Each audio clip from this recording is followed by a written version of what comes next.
welcome to Inside Edition to discuss national and regional issues in depth. Our main focus today will be on the spreading epidemic of terrorism and how it destabilizes countries and displaces people. On this subject, Shura Council member Mr. Ahmed Hadad will elaborate.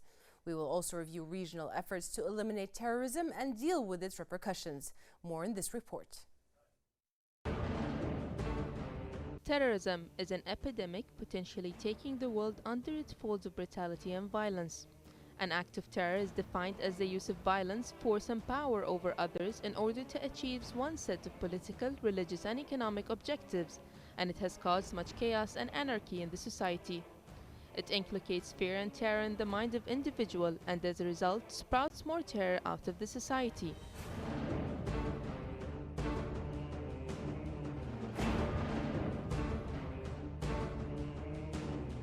Terrorism seems like an outgrowth of injustice prevailing in the society and lack of education. Firstly, we have to be very clear what terrorism is. We also have to be very clear as to the different forms of terrorism and the different reasoning behind terrorism.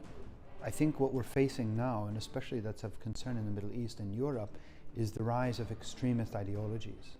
And we should say extremism rather than radicalization, or extremism rather than even if you use like religious related thematics, because in fact what we're seeing is the rise of extremist ideologies on the left, on the right, in terms of religion. So even if there is a rise, for example, in a place like Belgium, of Islamist behaviors, there's also a rise of nationalist behaviors, and it in many cases has nothing to do with religion. You've had extreme nationalists in Belgium, for instance, between Flanders and Wallonia for 50 years. And so one of the tendencies now is to kind of pile off all of our own extremisms in Europe onto the story that unfolds with Islam and Christianity in Europe. But the story is much deeper than that. And I think that's one of the strategies needs to be to stop extremist ideologies and extremist identities from being formed, and then hopefully by preventing that or slowing that process down, we also reduce the number of actions related to terrorism. Daesh remained the greatest terrorism threat globally. Despite the losses it sustained last year, Daesh continues to occupy large areas of Iraq and Syria and is spreading in the region. Meanwhile, Al-Qaeda is one of the most threatening and dangerous terrorist organizations in the world. In addition to Taliban, the militant organization operating in Afghanistan, the African Boko Haram, Iranian Lebanese Hezbollah, the Somalian Al-Shabaab, as well as the Revolutionary Armed Forces of Colombia.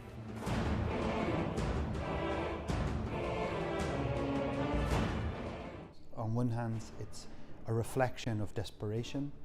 It could be moral desperation, doesn't have to be material desperation. On the other hand, it's kind of a tool for revenge, and it's a tool for deterrence. And so many times it's the weak that are going to use terrorism to try to level the playing field. And so if you look historically at when terrorism is going to emerge, what you see is either a failed state or a failed organization or some kind of community-based failure. And that's why what you'll see now, especially, and now's a very important time in history, is that Daesh or ISIS is it's falling, it's collapsing. And every day it's losing territory and it's losing its legitimacy, even amongst the most radical people who supported it before. And what we see as a result of that is that ISIS-inspired terrorism is increasing as the organization falls apart. What it was doing in Syria was guerrilla warfare. What guerrilla warfare turned into was, essentially terrorism. And so in that case, in the case of, something like the failure of ISIS, of course we wouldn't want to keep ISIS alive at all, but we should basically just brace ourselves for the fact that as the organization falls apart more, so there will be more acts of terrorism. As the 20th century has given way to the new millennium, terrorism has remained on the rise in a diverse range of countries from around the world.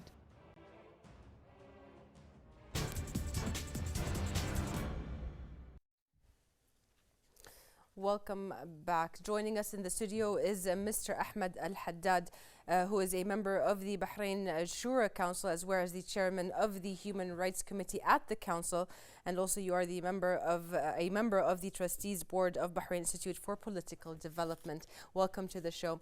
Mr. Hadad, when we saw the video that we just saw, after watching this, what, in your opinion, assisted terrorist ideologies in spreading? Well, thank you first of all for having me, Bahrain TV. It's a pleasure for us to be always here. Well, there are so many factors. The spread of international terrorism. Media, for instance, it's one reason, like TV, WhatsApp, internet, Instagram, games. Now, this has facilitated the task for these people to use it very cleverly to spread their idea. Now, with these medias and tools, there is no borders between countries. In 1 minute, in a second, they can be in touch with each other, they can spread their ideas, and this has contributed a lot to the spread of this kind of international terrorism, which the world is witnessing now. Yes, yes. Now, media has a very big effect because of the availability of it. But is there something else that you might say, for instance, like have the policies of countries changed? Because we see that there's a big effect of terrorism on the countries that they are located in, where the militias are located. Absolutely. This is not only a factor which has aided the spread of this kind of terrorism. There are other factors, like for instance, economic factors. Yeah. When there are unemployment in a country or in so many countries, that will give the opportunity to these people to exploit those unemployed. Because if somebody is in need of money and he's desperate, what can he do? Yes. I read an article just 4 months back, New York Times. A lieutenant general in ex-Iraqi army, he had 7 children with a wife, and he wanted to survive. So he went to the Iraqi officials and said, look, I have experience, I want to join the army. Unfortunately, for certain reason, they declined him. So where did he go? He go to Daesh. They received him, they gave him $3,000 per month, and there they started. Yes. So there are certain reasons behind it. Economic is very important. Yes. When you need something, when you are desperate, you are ready to do anything. But some countries some officials are giving the opportunity for these people to be in the system. But unfortunately, they have not taken that. And there are so many cases that article mentioned. So this is economic, is very important. And also religious beliefs, you know. Some people, they believe in what they are doing. And that's what they are committed. And it's not only the poor who are vulnerable to such kind of, spread of ideas. It is also the elite, the intellectuals. They are very much committed. Doctors, you have artists, you have engineers. Look, when underground London was attacked, who were behind it? All well-educated from well-off families. Yes. That is now on how the ideology spread. Now they are actually integrated into some of the most important countries in the world and in the Middle East. How are these militias affecting these countries, in your opinion? Well, you know, this idea is affecting a lot of countries. Islamic countries, Arabic countries, Western. It's international phenomena. Yes. It's not only state A or state B. It's everywhere in the world. So, as I said, there are people who are ready to receive these ideas.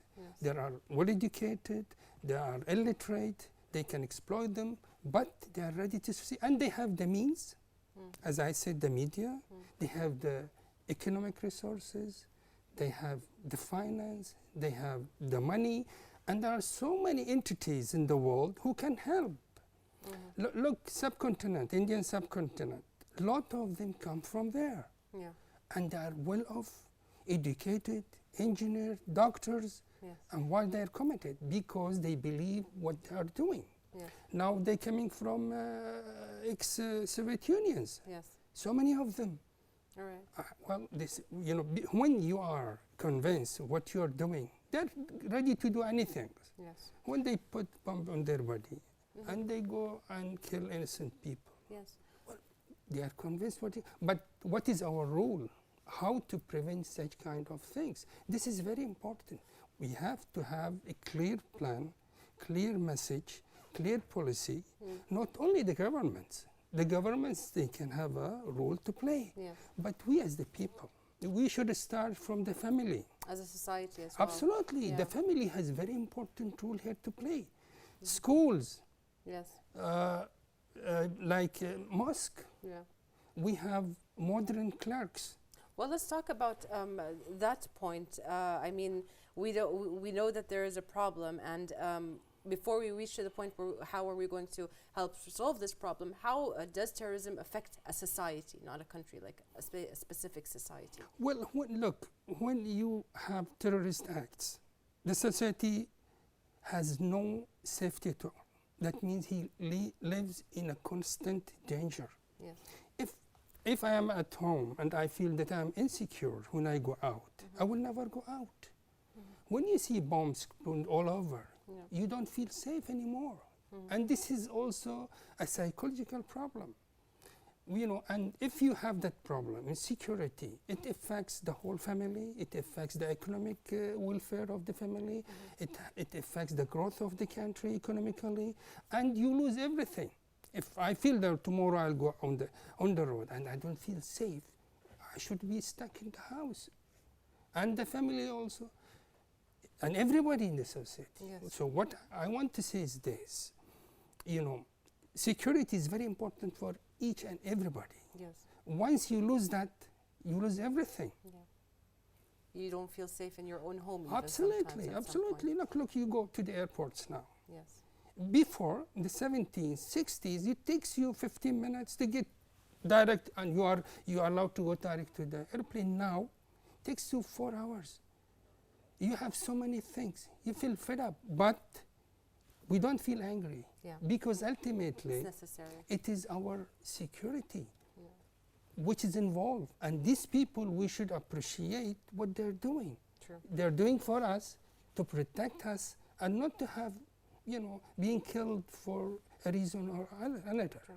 Now, you touched on the point before about how media has been affecting the spread of terrorism, but how, from your opinion, how is media handling the acts or operations of the terrorists? Well, whenever there is an act of terrorism, Yes. it's spread in a minute. Yesterday there was a bomb in the mosque in Afghanistan. So many innocent people were killed. So the modern technology, the way it spreads all these news, this affects us. And we, each and every day, in 1 minute, you can see what's happening in the world. And there, you feel sorry for those who are killed. And you look for reasons behind it. Yes. Why? Well, maybe I have difference between A and B. Maybe there is religious differences, economic differences. But we shouldn't go to that extremism of killing innocent people. Well, why don't you go and attack the army? Why? Because they cannot reach the army. The army is well protected. They go to the innocent people. They kill innocent people. Why you do that? Go to the source. If you have the power, go to the army. Because they don't go to the army because they don't know they'll be killed. They prey on the weak. Absolutely. And this is unfortunate. All right. When we also look at religious extremism, the main excuse for groups like Daesh, like Al-Qaeda, is their religious belief. How are groups like this, how are they able to twist the interpretation of religion in such an ugly way? Well, there are so many reasons behind it. These people, maybe out of desperation, out of their commitment. But I'm saying commitment, they believe what they are doing. They believe in pure Islam, which is, 100 years back. Yes. We cannot go back to that era. The world have changed. Even our Prophet, peace be upon him, he was very, very, accepting everybody from the other faith. True. He was very amicable to other faith. He never, went and asked for those who have not converted to Islam to come and be Muslim by force, by dialogue, by conventions, and it should be that way. Why you should enforce your idea on me? Well, I am Muslim, okay, but I also should respect the others. Other Muslims who believe, do have difference also madhab or beliefs, we should also respect our colleagues, Christian community, Jewish community, Hindus. Yes. You take the person as he is. What do you think gave him the right, or gave them the right to basically think that their version of Islam is the correct one? How did they Let me tell you this. This is not a generalized idea. Let them say whatever they want. Okay? Maybe there are certain numbers of people who support them. But the majority of Islamic countries against this idea. Look, in Bahrain, this very open society, very tolerant.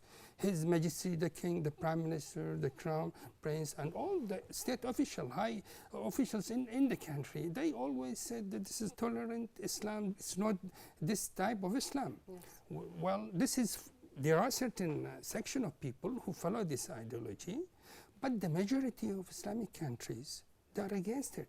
And this is a very good health kind of understanding of dealing with these people.